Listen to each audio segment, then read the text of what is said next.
Hello dear students, Radhe Radhe. A very happy day to you all. आज शुरू करते हैं जर्नल एंट्री का थर्ड लेक्चर, या मैं कह सकता हूं one of the most important lecture. ठीक है, तो चलिए लेट्स बिगिन।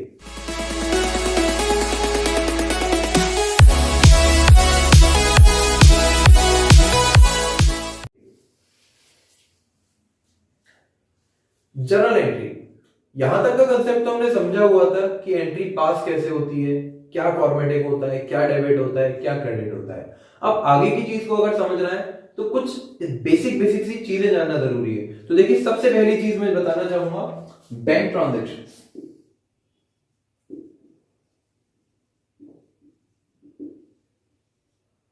और अगर मैं बात करूं बैंक ट्रांजैक्शंस के बारे में, तो बैंक का सीधा सच्चा मतलब किससे होता है? एक बहुत ज्यादा इंपॉर्टेंट है, चेक। कई बार ट्रांजैक्शन में आ जाता है कि हम पेमेंट कर रहे हैं बैंक से, चेक से, या कुछ भी, वॉट एवर इट इज। अब बात समझिएगा, सपोज हमने गुड्स को परचेज किया है, we are purchasing some goods, purchase goods and payment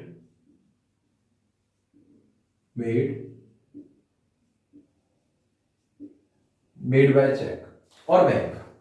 चलिए, purchase goods and payment made by cheque और बैंक। एंट्री क्या हो जाएगी? Purchase is account debit to bank account. ठीक है, अगर इसी के साथ में ट्रांजैक्शन होता sold goods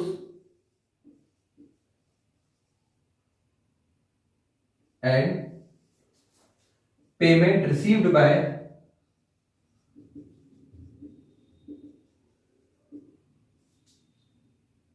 check.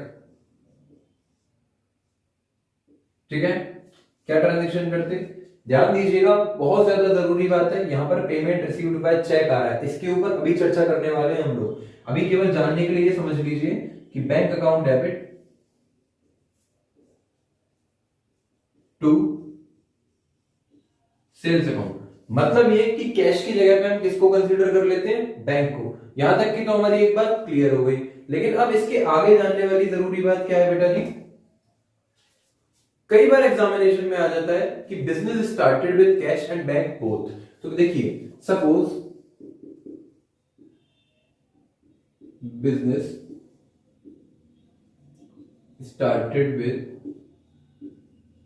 Cash rupees 1 lakh and bank rupees 50,000। तो चलिए, बिजनेस स्टार्ट करने की एंट्री हमने हमारे लास्ट लेक्चर में सीखी थी कि cash account debit to capital account होती है, लेकिन कैश के साथ साथ इस बार हमारे बिजनेस में बैंक भी ऐड हो रहा है। तो cash account debit, bank account debit to capital account, to capital account 1 lakh 50,000 और टोटल कैपिटल कितना आ रहा है बेटा जी? 1,50,000। यहां तक की एक बात हमारी क्लियर हुई। ठीक है, चलिए इसके बाद की कहानी समझते हैं। देखिए, बैंक के ट्रांजैक्शन को हमेशा पेमेंट रिसीव करते समय एक सिचुएशन बनती है कि आप रिसीव क्या कर रहे हो बेटा? चेक को। ध्यान दीजिएगा, रिसीव किसको कर रहे हो? चेक को।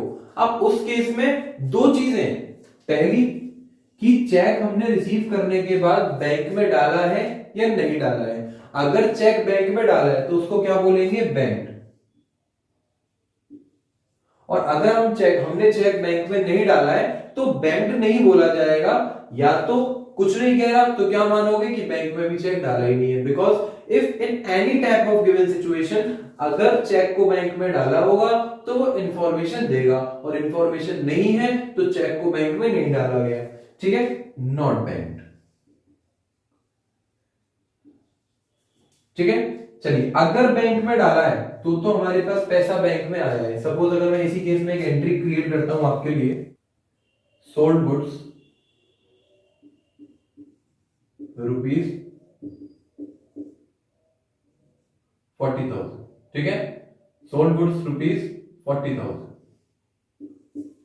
चलिए, अगर चेक रिसीव किया है, हम एज्यूम कर रहे हैं चेक रिसीव कर रहे हैं, अगर उसको बैंक में डाला गया है, अगर चेक को बैंक में डाला गया है, एंट्री क्या हो जाएगी, bank account debit to sales account. लेकिन अगर उसको बैंक में नहीं डाला गया है तो क्या एंट्री होगी, cheque in hand account debit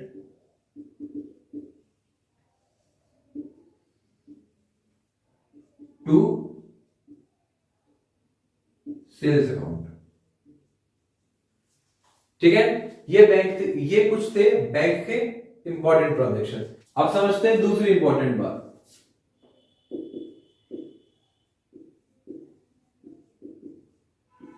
bad debts. Bad debts का मतलब पैसा डूब जाना। एक पर्सन था, सपोज उस पर्सन का कुछ खराब सा नाम, या खराब नाम तो खैर नहीं कहेंगे, कुछ भी नाम था उसका, suppose the person was a. एक पर्सन है, उसका नाम ए है, उसने हमसे 2,000 रुपए लिए। 2,000 रुपए लेने के बाद उसने हमको पैसे नहीं दिए, पैसा डूब गया ना। चलिए, अब अगर पैसा डूब जाता है तो वो हमारा नुकसान है, और नुकसान को हमेशा डेबिट किया जाता है। पहली क्लास के लेक्चर में हम पहले ही जान चुके हैं। तो क्या लिखेंगे बेटा जी, बैड डेट्स अकाउंट डेबिट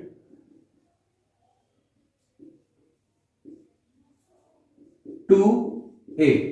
जो भी रुपया था, सपोज 2,000 रुपए हमारे गए, तो कितने की एंट्री कर दी, 2,000 रुपीज की। कई बार एग्जामिनेशन में एंट्री आती है A who owes rupees 5,000 was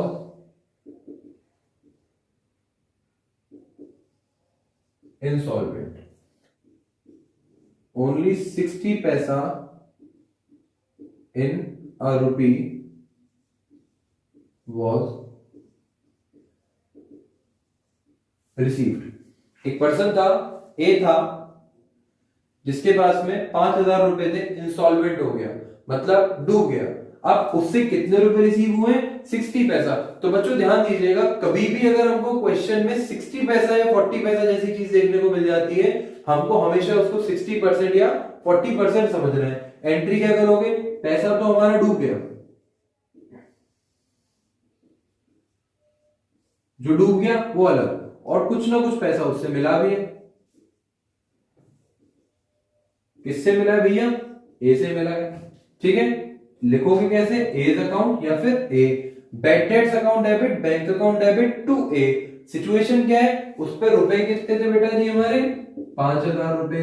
5,000 रुपए में से 60% तो हमको रिसीव हुए हैं। 60 पैसा इन अ रुपी वॉज रिसीव, मतलब 60 पैसे तो रिसीव हुए हैं और 40 पैसे रिसीव नहीं हुए। 60 पैसे और 40 पैसे का मतलब 60% और 40%। देखिए, तो 60% 3,000 रुपीज और 40% मतलब 2,000 रुपीज। तो जो रिसीव हो गया है वो 3,000 और जो रिसीव नहीं हुआ है वो 2,000, और हिसाब बराबर कितने का हो गया, 5,000 रुपीज का, ठीक है।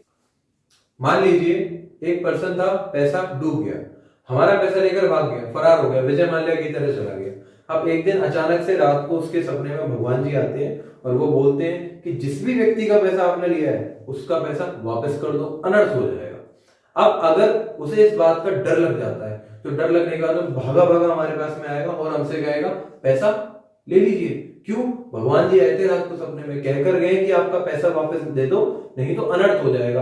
अब भैया जो भी बात है, हमारे अंदर से गिरानी तो आएगी, लेकिन फिर भी हम कहेंगे पैसा तो मिल रहा है ना।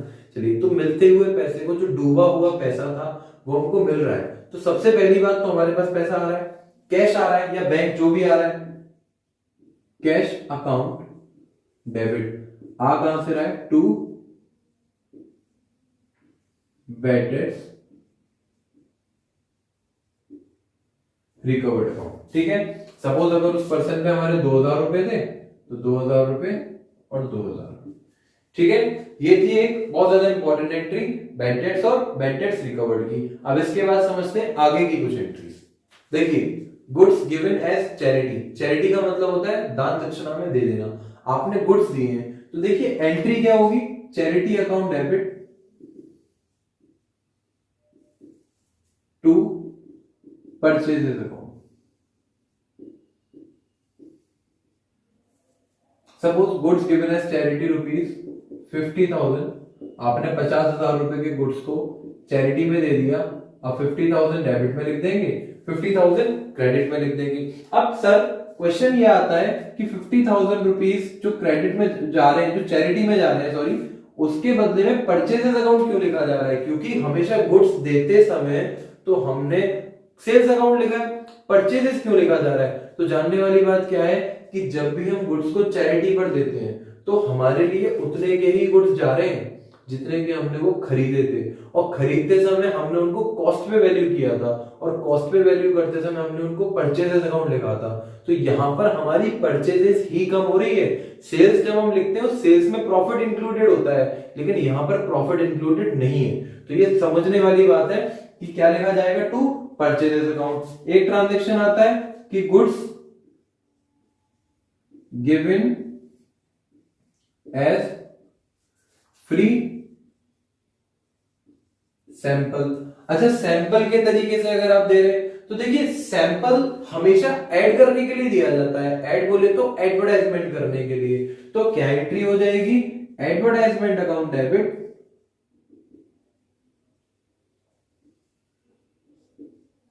सिंपल सीधी बात है सर। गुड्स दे रहे हैं टू परचेजेस अकाउंट,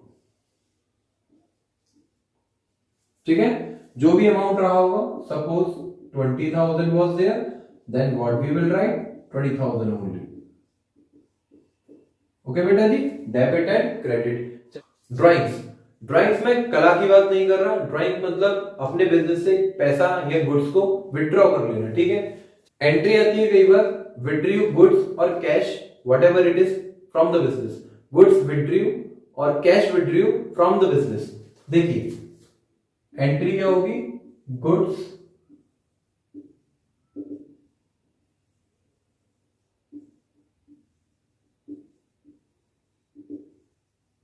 आप बिजनेस से गुड्स को विड्रॉ कर रहे हो, बेटा एंट्री क्या करोगे, हमेशा drawings account debit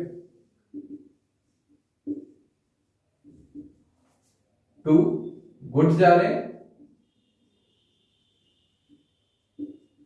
purchases account, ठीक है। तो जानने वाली बात फिर से क्या हो जाएगी, परचेजेस अकाउंट, ठीक है। इसके बाद में अगर कई बार आ जाता है cash withdraw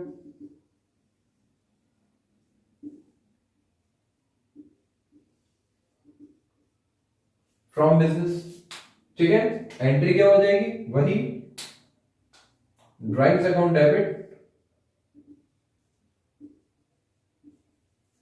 to cash account. इस बार बिजनेस से कैश जा रहा है। अब फिर वही वाली बात, यहां पर हमने क्या लिख दिया, कैश। लेकिन याद रहे हमेशा ड्राइंग कब कंसीडर किया जाता है, जब ड्राइंग हमारी क्या हो, पर्सनल यूज के लिए हो, ठीक है जी। देखिए अब समझते हैं one of the most important topic, examination में हमेशा आता है, मैं अक्सर नहीं कहूंगा, हमेशा आने वाला पॉइंट है, loss of stock by theft और फायर। देखिए हमारे कुछ गुड्स थे, उनका नुकसान हो गया, हो सकता है चोरी हो गई हो सकता है आग लग गई। सबसे पहली बात, सपोज एंट्री लिखते हैं goods costing ₹60,000 lost by fire, lost by fire, ठीक है। एंट्री क्या करोगे,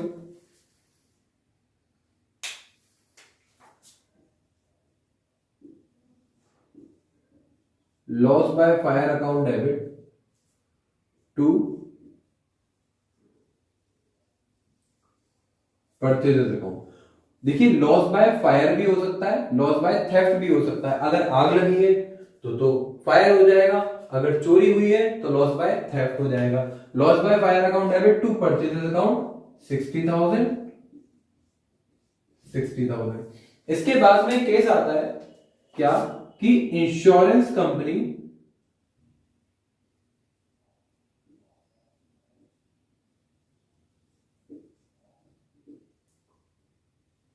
claim for ₹50,000।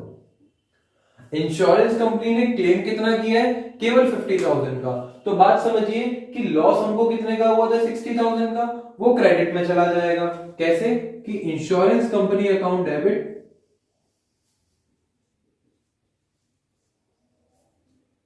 To loss by fire account. कई बार होता है ना, हम रो रहे होते हैं, देखिए हम सोच कर रो रहे थे लॉस बाय फायर हो गया, लॉस बाय फायर हो गया। थोड़ी देर बाद इंश्योरेंस कंपनी आती है, चिंता मत करो हम पैसा दे देंगे। लॉस बाय, अब हमने इंश्योरेंस कंपनी को गले लगा दी, अब हम उसको बैठ कर रो रहे हैं, लॉस को हमने वापस भेज दिया। लेकिन हमको याद आया कि लॉस को हमने कितने का वापस भेजा है? 60,000 का। और कंपनी तो हमसे केवल 50,000 रुपीज देने के लिए कह रही है। मतलब अभी भी हमको हमारी जेब से नुकसान भुगतना पड़ रहा है। कितने का नुकसान है? 10,000 का। अब जब वो हमारा नुकसान प्रूफ हो जाता है कि अब तो ये तो हमारा नुकसान हो ही गया, कोई नहीं बचा सकता, क्या लिख दोगे? Profit and loss account debit. Insurance company account debit, profit and loss account debit to loss by fire account 60,000। ठीक है। अच्छा, ये 60,000 थोड़ा सा क्रेडिट में आएगा, समझ लीजिएगा। इसके बाद में जरूरी कंसेप्ट क्या होता है? अब जब कंपनी हमको पैसा दे देगी, when company paid the amount of claim, जब कंपनी हमको क्लेम का अमाउंट पे कर देगी तो एंट्री क्या हो जाएगी? बैंक अकाउंट डेबिट टू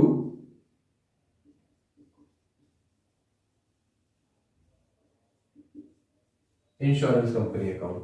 देखिए यूजुअली बैंक में ही माना जाता है, इंश्योरेंस कंपनी के जो भी ट्रांजैक्शंस होते हैं वो बैंक में ही होते हैं। तो हम इस पेमेंट को रिसीव डीम्ड किस में मानेंगे? Simple, bank account debit to insurance company account. ठीक है। तो ये था हमारा आज का लेक्चर। मतलब हमने 3 लेक्चर में जर्नल एंट्री को एक अच्छे लेवल पे कवर कर लिया। अब रहा हमारा आगे का कुछ कंसेप्ट, उसके लिए हम लोग मिलते हैं नई वीडियो में। तब तक के लिए इंतजार करिएगा। जय श्री कृष्ण।